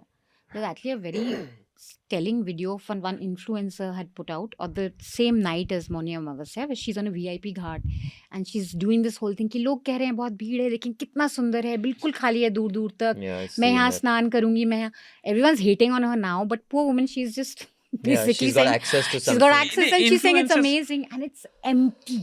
It's And empty. TV, when I was working for the TV news, I mean, we were told because you have lesser number of people, the story making takes lot of time. So whenever there is any event where you have lot of crowd, so we were told that cameras should be put up there 24 hours, 24/7. You just need to show that. So imagine if this kind of training which has been given to the TV journalists. news, they completely blacked out What happened? Mahakumbh, especially when the incident Incident happened. Yeah, absolutely. Before that, they were active, and showing all and kind now of suddenly they're cultural active, things. trying to say that this Ah, is normal. ah. And as Gaurav Sawant said, Sanatan Dharma bounces back from any tragedy. So, I mean, if the don't worry UP about it. government themselves are showering petals when it hasn't even been 24 hours, of deaths. I mean, that's also shameless, yeah. Did you have to really shower petals on a helicopter on people? I mean, But- there's been death. Yes, Shardul, I you have a haven't lot said- to say about this. Shoot. One, because this is one thing I can claim authority on, like religious strings. So one, like everything has become PR. Like while I was listening to Saurabh and like what Raman said was telling, and this is just personalized PR. Earlier it used to be a PR for Kumbh. Now it's personalized PR. For Mr. Like, Modi. or It's as Yogi. if they've invented Kumbh. Yes. Hum- And the other thing is, because it's personalized PR, so of course politicians and everybody would want to use it for themselves. Which, like, how the hell in Mahakumbh influencers are getting VIP passes? Who the hell are these influencers? Like, in context of Mahakumbh, Right. why is Milind Soman and his wife are getting passes for Mahakumbh? And where are those very, very obscure Naga Babas which used to get PR in these things? Now it's just Mamta Kulkarni and couple of other. And you're right, there are a lot of influencers. And obviously they've been invited to Of showcase course. the grandeur Of course. Like, how the hell would they get? Can they get past any akhada? No, they can't. They don't even know how to talk to them. So other thing, and like I don't know about Raman sir and Manisha, but I'm sure you would have. Anybody who has organized a gathering of 2,000 people and more understands you need to create stakeholders for every responsibility. The magnitude of Kumbh, no country's administration can ever handle it. This, like, every time you see pictures which have been taken by satellite, which are visible from like stratosphere and above, right? The border of space. You need active stakeholders on the ground. Even if you put on all the government machinery, it will not be enough. Yeah, you just don't have the manpower. Yeah. And every time, like I have organized the gatherings for like the RSS stuff, you create specific paths, and VIP movement has to be minimal and it has to be the least disturbing one. Yeah. Like VIPs understand that they cannot, come at the peak hour. You Why manage not them. just do it in the first 2 days? Do it only for the VIPs. Yeah, you get done And with your you- bath and now open it You up to the create a common people. lane and you hide it. You don't sort of flaunt it कि VIP आ रहे हैं यहाँ पे. And the other thing is, like, we keep listening to these things because I think 7 months ago in somewhere in UP there was another stampede where 121 people had died. It was Hathras. yes, Hathras mein. We have to, some of this is an off point, create separate VIP security and policing. This has to be done. Like it's in many countries. Security, the skill set is different and the jobs are different. If police keeps indulging in sort of protecting the VIPs, then who will police? Which is what Manisha was pointing out, and like Siddharth was pointing out. There are limited number of people. How are we going to do this? The last point is these tirths and these occasions used to be great equalizers. Now it's the opposite. Now it's a flex. You can show how important you are depending on what pass you can get for which ghat. Yeah, the old times you used to see, like, although Nehruji went there and politicians have started this, but the stories of Kumbh are, far and beyond. There are a lot of them. Even Maharaja used to, I don't know if they did it or not, but the point was, at least the point of the stories was, you sort of remove your riffraff, your materialistic wealth, and you humble yourself. Now you don't humble yourself till you are in the water. No, also there, it's a flex. It's the opposite of humbling yourself. But I just like to point out one thing, especially this whole competitive cleanliness of which river is cleaner than the other, with Mr. Nayab Singh Saini, Chief Minister of Haryana. Water. I mean, dude, if you're doing that, don't pretend to drink it and spit it out. There's worse than Obama taking that sip from Flint water. It is... I mean, what a disaster. And why would you do it? We know it's polluted, yeah. Exactly. Now, everybody knows. Kumbh or no Kumbh, you go to Ujjain, which is also where one of the Ardh Kumbhs is held. The river there is not a perennial river anymore. And you don't have to, go to any Neta or see. I have gone there more than twice. That river is only a river during monsoon. During water scarcity time, it is this little pond. It is not a flowing river. It is so filthy, it is sad. Allahabad, I have shot there at least 6 to 7 times. I haven't been in the last 5 years, but I refuse to believe that they have cleaned it up in the last 5 years. No chance. It is filthy. It is just the volume of that river is so enormous that a lot of it gets washed off. But some of those ghats, in fact, when we were shooting once, my 2 anchors, I said, get into the water. There was a huge fight. They said, tu andara, you come into the water. I said, just for the shot. And after that, Rocky went and bathed for 1 hour. He said, I am not going to do any other shots after this. I will take this dubki and I will go, because there was phlegm, there was excreta, there was all sorts of stuff lying around. The third location, Ujjain, Orchha, the river is dead. There is no river in Orchha. It used to be a full river there. It is such a beautiful place. The filth there is unreal. Puri, Jagannath temple. Yes. I have shot the chariot there twice. I can't even tell you how dirty it is. So whoever says that our area is clean, yours is dirty, it's the same all over. So you have to hold your administrators and your chief ministers and your environment ministers responsible, because by themselves they will say his ghat is dirty than my ghat. So be on my side. And I've seen people fighting with each other over, no, it's that chief minister's fault, our chief minister is greater. I mean, the river in Kanpur, go there. Oh, yes. But one thing, I felt really bad to see all these. I mean, in a week where China is making news for DeepSeek, the news on BBC, CNN is crowd crush, deadly crowd crush, which from independence time, this has been making news. And I really feel bad for us as a country. And some well-wisher of the government has to tell, you had 7,000 crore at your disposal. You have a central government, a state government. You're a government committed to the Hindutva cause. At least for your own cause, stop thinking that buying the media is the way out for everything. This could have been a great time for great press coverage across the world, provided you put in the work. Yes. I mean, why? I think from a lot of reporters who went there, in fact, in the first 15 days, they were like, we were every day getting bombarded on our WhatsApp groups on, look, we are using AI to find missing, lost and found. वहाँ पे हो क्या रहता है, वही सोनू की mummy Sweety की चाची के साथ गेट नंबर 3 पे खड़ी है, वो मिल लीजिए, वो वेट करिए. Yes. That is what was happening. Akanksha's report also that we put out, the missing, centers have just loudspeaker announcements.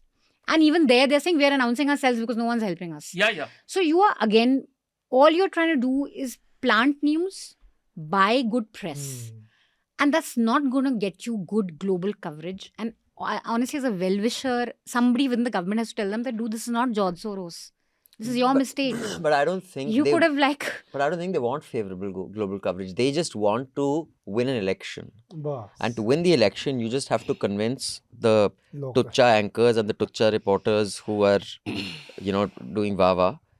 That is it. You are basically just throwing bread to feed the little fish along the banks of the river. You are not looking to be a part of some big global mainstream. But So it is not like that is their agenda anyway. yeah. So It feels no. I mean, the whole tirade against foreign media, but I'm like, foreign media will, if you have a crowd crush, then they will cover the crowd crush. I would have. This is one thing, Manisha. What you're saying sounds easy, but like this is a documented thing. One of the most rarest and difficult thing is to self-reflect and be honest with yourself. People spend their lives lying to themselves, and they will deny it. They will do everything to deny what they and some are. of them go to Kumbh to find that self-realization. And the thing in India is that yes, when 9 crore people finally took a dip on that day, I how many have people? Whatever, 9 crore. 45 dead is just a very small number. So No India will chance. move on. We will go on. It was just a Yeah, little tragedy. that's what the edit 45, said. we no? still don't And know the that number. is still. We still don't know the number. We still don't know the exactly. number, If but you go by some, it is way more most than that. focus will be that look, so many people. In fact, there's already a lot of coverage coming out that look, so many people are conveniently taking a bath. So okay, there's been some tragedy on the sidelines. वो तो प्रथा ही है हमारी, I guess. So we will wind up with the appeal to subscribe and pay to keep news free. I can't say that often enough. We will read the emails. Your feedback, your criticism, your suggestions are welcome. You can mail us at podcasts@newslaundry.com. I repeat, podcasts@newslaundry.com, or just click on the link in the show notes below. It will open out this little form. Please keep your word count to less than 150 words. We had someone who found a loophole by sending an actual letter, and just because of how creative that method is, I shall read that out. But keep it below 150 words. We only entertain the feedback of subscribers. If you're a non-subscriber, like a young Osama has written, I've seen your letter, but sorry, only subscribers' letters are entertained. Very cruel. So Manisha can give us the letters, but let me start off by this one, which is so clever. Peri Sai Teja from Bengaluru. So Peri Sai Teja has sent a 3-page physical letter. He has You can't count the words. mail. He says, to the much revered Manisha ma'am, I'm writing this letter in solidarity with the subscriber who goes by the self-anointed title Commander Shepherd. Many rules in this country, who is also on the spectrum, right? Commander Shepherd. Yes, I remember him. He's written again this week. Yes. Many rules in this country start with good intentions, but Kambakt Janta twists them in creative ways. In this same age-old tradition, since the 150-word limit was applied to emails, I'm writing this letter the old way. Loophole. How See, much? this is autistic people. But how much He'll pleasure- go by creative. But how much pleasure do Indians get out of doing this? This is such an Indian thing. Yeah, हमने Loophole. ढूंढ looper लिया. निकाल लिया और हम टेढ़ी उंगली से घी निकालेंगे. So on election shows, in my view, this kind of ground reporting neither lends to great insights into public's views of a government nor potential voting patterns, as been illustrated. Discussion and stories on policies based on data, I guess retrospectively is what you mean, is more effective. Okay. There is no point in live streaming election results as they'll be revealed Anyway. and it's useless, and it's not a sports match ki we need live coverage. So baad mein pata chalega, it's fine. Done. No live coverage this time. On pollution campaign, I thank the I thank Newslaundry Newslaundry team for great campaign and the reporting being done. This is something that you think more effort should be going into rather than election, okay? On podcasts, more than Hafta, I'm a great fan of Reporters or Orders. Basant is excellent. Please give him a raise, okay? Please get 5 more people to subscribe. And my request, please do a deep dive analysis on the recent policies of direct cash transfers to certain sections of the population. Okay, and education, health, etc. Then Forex. For example. I see bus tickets for women as versus efficient and financially viable public transport system. Yeah. Would it take another 1991 like fiscal crisis to change course? Achha, you're saying these freebies will bankrupt us. In fact, today the Indian Express has said the AAP government has spent more on subsidies than on infrastructure, Yeah, which they have I think shows in Delhi. no, they have spent 16% on subsidies. In fact, 40% of the revenue expenditure, of which 16% is subsidies, and this capex on infra it was reducing. I think they peaked only once, where they spent 25% of the capex. And among other things that Perry has written, he says, my book recommendation, Whole Number and Half Truths by Rukmani S. And finally, he says, I identify myself as he, him. He was, I think probably me or someone assumed he was a woman in the last email. So thank you for finding the loophole. Just want to clarify, the 150 word limit now applies from here on to physical letters as well. But thank you for your support. Thank you for suggestions. Letters, Or facts. any other means you can find. Yes. पता नहीं कोई pigeon भेज दे हैं. Any way of communicating, any words read by us. Any words read by us have to be below 150. Yeah. Okay, so Naveen says, time-sensitive letter, great work. Keep upping the game. I want to know, there's so much hype on electoral bonds and Hindenburg report. Why is no one talking about it? Follow up and its consequences. I understand rest of the media. I want to know why Newslaundry is not following it. It's huge. Now it's nowhere. I have a request. Your ex-colleague Meghnad is trying in Delhi elections as an MLA. Can you interview him? So he's going to be part of our election show. We shot it yesterday, so that'll be out soon. Regarding the electoral bond, well, there will be follow-ups, but again, it has to be newsworthy in the news cycle. Ujjwal says, following your coverage on Delhi election, and as you guys are taking interviews of all those useless Galibaz type candidates, for a change, please interview Meghnad. He's there. Done. That's already done. That's already done. Krishna says, I'm a subscriber since 2021 and usually do not consume any news or long form articles. Hafta Nuisance says, Abhinandan has said that this 10,000... Abhinandan has said why we should subscribe 10,000 times, so he's not going to say it on his behalf. Just writing to say thanks for bringing Vivek. He gives a nuanced explanation on a nuanced situation. And keep going, says explainer video program 1 episode per week, which does not restrict itself to a topic, but just the most complex story of the week. Once a cut the clutter, but better. Feasible? No, not right now. But yeah, later it's feasible in the long run. But yeah, this is something that I've been, thinking of talking to various people to do it. But let's see. Raghu says this is regarding inviting Sanjay Baru. Did not expect a man who has always sat on the fence and lives in a euphoric world of his own on this show. It's very personal here. How do you know he sits on he's in a euphoric world of his own? Maybe he's not. Okay, anyway. Says explanation of how the power balance has shifted in favor of OBC Dalits shows a deep disconnect with the situation on ground. Just a few reservations here and there, some tokenism in form of Dalit welfare, etc. Does not show groundbreaking change. Mr. Baru should hire a taxi, do a discovery of India by taking a tour of villages, towns and see the plights of Dalits. He even sat on the fence when asked if he was proud of the film. Based on the book, avoid such slippery people. Okay. But I feel like his point was about OBC politics, which you have to admit the BJP has really, been at the forefront of changing that. Yeah. They not spent 20 Dalits in years politics. Dalits in politics, no. Maybe that is going to take more time. But OBCs, yes, they are the most important electoral puzzle for every party now. Advait says, hi, love your show and the work your organization does. I was wondering if you could add subtitles whenever a panelist speaks in Hindi, Urdu. No. Well, Advait, Manisha... All this is very time-consuming, time-intensive. Clear in a mood to give very... Even I sound polite today.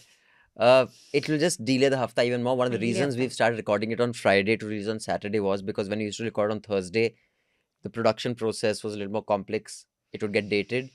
So if we start adding subtitles, of course we can activate the auto subtitles feature that's there. On YouTube. Yeah, but it gives very bad. Sometimes very wrong subtitles. We record this on Friday. It's a 2-hour-long program. It goes up on Saturday. It's intense. So, it's a bit of a resource constraint. Yeah, if we have more resources, it's possible, but not with the current resources. Anonymous says, can you please explain the rationale behind putting in so many resources on Delhi elections, especially for non-Delhi subscribers? Regardless of the result, the BJP will be in power anyway. So, and wants to thank us for the Free to Breathe campaign. Anonymous, at least I am not so pessimistic that BJP will be in power anyway, so why cover the election?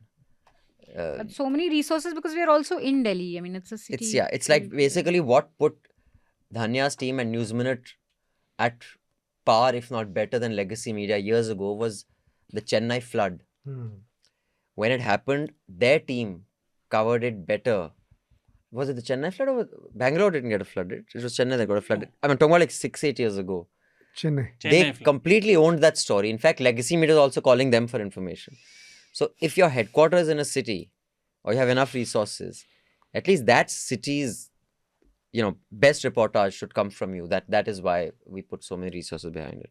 Shom Shubro says that he and his partner have contributed at least 60 to 70% to NL Sena projects. And he'd written it last time to ask us the logic of why we're putting in so much money in the Delhi election project. So he said he explained the amount of content being released for Delhi elections a lot. However, if it's being produced by the same staff, then why does the cost increase? Do you hire freelancers when tasks go beyond personal capacity? I will move to a game changer subscription once my current subscription runs. Yay! First of all, Som, can I just call you Som? He's saying, I saw what you did there. I called him Som Sudro as opposed to Som Bro. Som Subro. I actually didn't do it on purpose. I just realized Som Sudro means Som improve. Sudhar jao. So no, it wasn't intentional. I just realized. But just to give you an idea, yesterday Manisha and Atul shot at Mandi House with a bunch of students. So there are 3 cameras involved. So yes, we do, engage freelancers because our editing capacity is limited. Our production capacity is limited. So when there's so many things happening simultaneously, also not to mention when these guys go out, there are vehicles that are hired. So yes, whenever you cover an election, even although we do like Srinivas and Jen is a part of this one, we always hire a few people, some in front of camera, some behind camera. So that's where the spend and the capacity goes up. And finally, we have I don't know, Som, and I will call you Som in case I do the Som Sudhro again. After the end of every election and a project, a few weeks later, we have a session which is like for the people who contribute to that project, Zoom session, so that you can speak with the editors and the people who are part of that project. Just for accountability for you guys can say what was covered, and also you get some behind the scenes stories, so you can be part of that, and you can ask Manisha, Atul, Srinivasan, they'll all be part of that. Here's a QR code. If you want to be part of that conversation, you want to get a Zoom link to that chat, do scan this QR code, contribute to our election coverage. Vatsal says the politics around not releasing Diljit Dosanjh's movie Punjab 95 is somewhat curious. I mean, there's AAP government at the state level and BJP at centre. If anything, this movie exposes the mishandling and extrajudicial killings during the Congress era. From human rights violations to extrajudicial killings, and the appointment of controversial erstwhile DGP of Punjab could provide enough political ammunition for cornering the Indian GOP. That anyways criticized for mishandling Punjab insurgency in 1980s. GOP, Grand Old Party, just in case people are confused. Therefore, I don't understand why this movie is being stopped, especially when we have had uncut releases of politically garbage movies like XYZ Files. I'm not following this. I haven't followed this controversy of not, but I think it's been released. I think it was released overseas, right? They wanted too many cuts here, so they released overseas. But just today's Delhi Times, if you see the front page, there is this very glowing report of the Delhi Files 2020 by Vivek Agnihotri, the legendary maker of Kashmir Files. This is the Sikh riots in Delhi. No, I think Delhi Files is 2020, what happened in 2020. Oh, okay. Delhi and Files there 2020. I think there's some Delhi Riots 2020, the Bengal connection or some shit like that. Oh, God. And the Times group, which has this wonderful Delhi Times and these Times, and of course, they're so famous for their journalism. It is a report worth reading. I mean, how can you blame the trash that is Vivek Agnihotri and his like when Okay, so next letter is by Manan Shah. Hi team. So in one of your projects, you're coming to Gujarat. I would like to offer help, support. Okay, we'll tell Basant. He's going to be there. He's living on 12th. I'm a resident of Ahmedabad. I have 2 rooms in my house where I can accommodate you and I can drive you around in my car. I'm happy to. I have a request. When your team is here, do one more story on the displacement of lakhs of people to develop Ahmedabad. People are impressed by infrastructure of riverfront, road, but what everyone misses is lakhs of people who got displaced. None of them were given proper homes. Think of this as a small-scale model of what Dharavi Mumbai is going through. BJP and Adani have done it in Ahmedabad and it's now going to be replicated. Thank you so much, Manan. Okay, we will Manan. get in touch with you. Fantastic.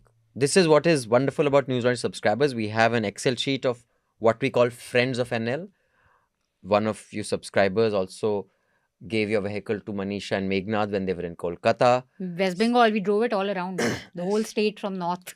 Some of you gave access to your offices and homes for Wi-Fi connections when they had to upload stories and send them.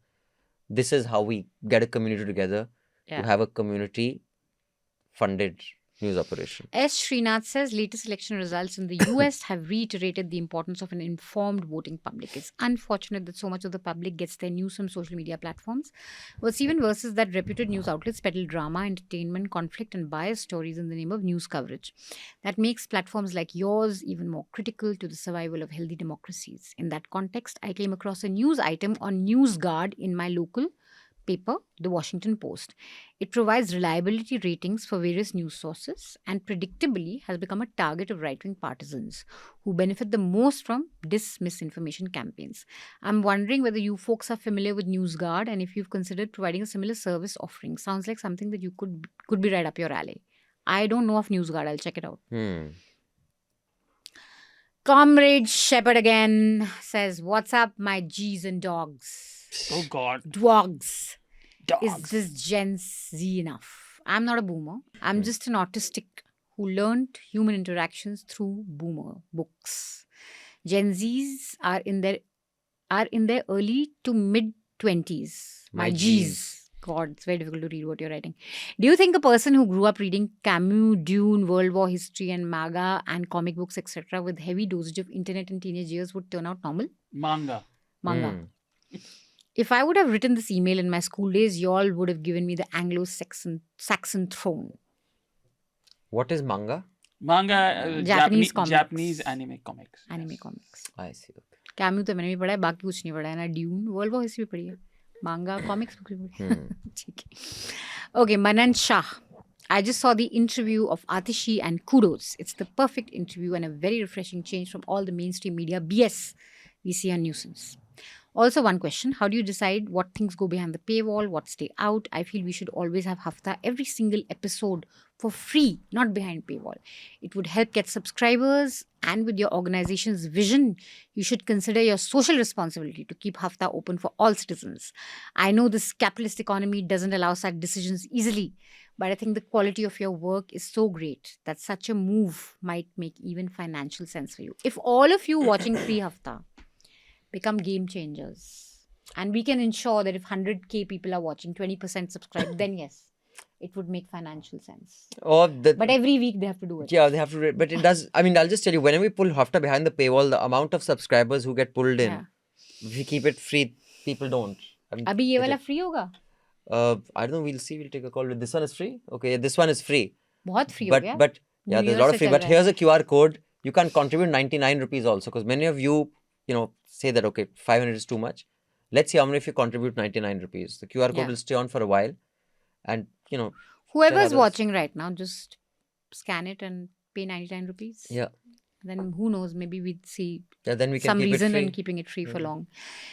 Shivam Tyagi says, all right, people, here's a question. How are these Mahakumbh numbers calculated? For fuck's sake, I've been trying to find the methodology for so long, I finally decided to write to you. I'm not sure about trad media reports claiming 80 crore visitors. My bet is it's not over 45 crore. Even that's too far-fetched, requiring full capacity at all times. Could you do a piece on this? Yeah, this is, in fact, I've made a note of it. That it's AI. We should do, we don't know how they... It's not just AI. I mean, when the government says that 300 trains are going to Allahabad, full of people. So this is how there are some ways in which they are calculating, estimating. But yeah, the updates were coming pretty frequently, like Saurabh was saying, hourly updates on the number of people coming in. So at least keeping a head count is not that hard. What is hard is not knowing how many people have died. For at least 19 hours, you're unaware. So. Right. On that note, let's get the recommendation of the week before we wind up today's Hafta. You want to go first, Shardool? Yeah. So I have two recommendations and both are entertainment. Nothing is newsy. Mm-hmm. One is a stand-up comedian I like, Gianmarco Suresi. I think I've recommended him earlier on Charcha, but I really like his comedy, his style. And the other one is... But you're recommending him where? On YouTube? Yes, you can find him on YouTube, like wherever you can consume his show. And the other one is, in my opinion, one of the, if not the best, one of the top 3 movies of last year. And it's directed by Robert Eggers. I think he's one of the best filmmakers of our times. So Nosferatu. What's it about? You don't know Nosferatu. So Oh, it's about the devil. So it's a horror or something. So it is horror. So what Nosferatu original was made in 40s, and it was a complete ripoff Oh, of I've seen it. This is the one Dracula. with the Dracula. Okay, yeah, I've seen it. So, Okay, got but it. they were sued, and like I think Stroker family sued them, and court ordered them to burn the film, all of them. But some copies survived, and it's been remade now many times. I see. So that movie tells you that good cinematography, and if you do justice with the material, even the old and simple stories are awesome when they are translated to screen. So it came last year. I think it released on Christmas Day. But beautiful movie, fun. Right. Manisha? So my recommendation is Kumbh related. I think the Lallan Top video on the second Stampede is a harrowing watch, but it should be watched. It's by Abhinandan Pande. While we critique the media, it's also important to give a thumbs up when things, reporters, either reporters or networks, put in that work to get you stories as they unfold. So I think ABP News deserves some viewership. They have some good primetime shows. In fact, I followed them pretty keenly over the last 2 days.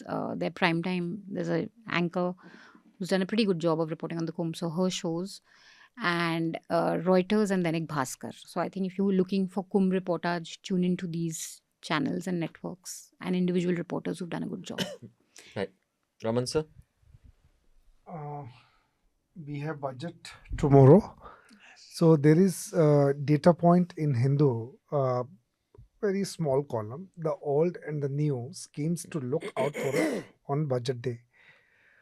This really sums up,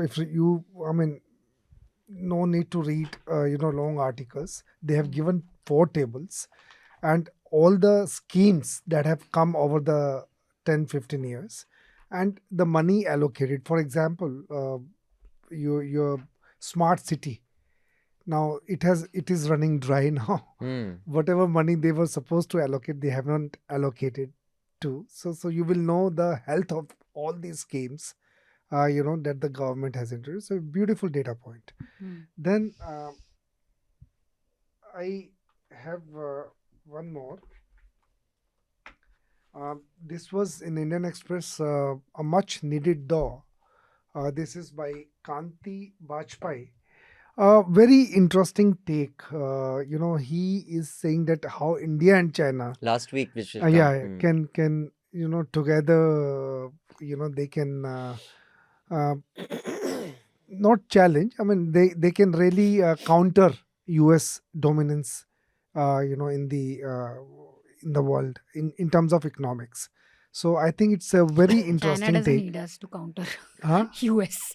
I think we need China more than We China need needing us. So that is what they're saying, because India had just gone to Indian officials had gone to China, so they had done that. And the third is old comedy show, Schitt's Creek. I don't know if you Yes. guys have seen that. Yes. I've just started watching it and it's hilarious. It's really good Yes. on Netflix. Right. So I have one recommendation. I was this week also on South Central. So I've put some recommendations there as well. You should check out South Central. One is Arun Shoury's book that I read because I had to interview him, which I interviewed him earlier this week. We'll put out the interview after Delhi election is over. No, let's put it out after the counting is over. Because there's then Okay, after we have 5th. Okay, after 5th we'll put that out. It's a heavy read, but it's a fascinating read because of the kind of sources that Arun Shoury has tapped into. So you can check out the interview. You can also read the review that Sudhiran Kulkarni has put in the Express, and also the review in the first post, and read both side by Compare. side. It's just interesting how news is just so partisan today that the same book can have such different takes. Who's written the one on first post? It is Sudhir and Kulkarni was Advani, Team Advani, so you see so him. the one by Isn't he? He Utpal was Sudhindra Kulkarni. Sudhendra Kulkarni. He was Yeah, advisor, Advani, right? yes. Yeah, He was Vajpayee. advisor. Vajpayee. Vajpayee. Utpal Kumar has written it. So which he's said that the book is as much about Savarkar's contradictions as about Arun Shoury's own. But I will say one thing about Arun Shoury, and even in the interview, I asked him about his book on Dr. Ambedkar, which I thought was uncharitable, and I didn't agree with lots of what he said. He's so thorough, even if you disagree with him, and he'll sit there and take your question, which is a lot more than what can be said about some of the right-wing intellectuals, one of whom who used to sit here had also banned up producer, don't send me the letters of criticism that come, I don't want to read them.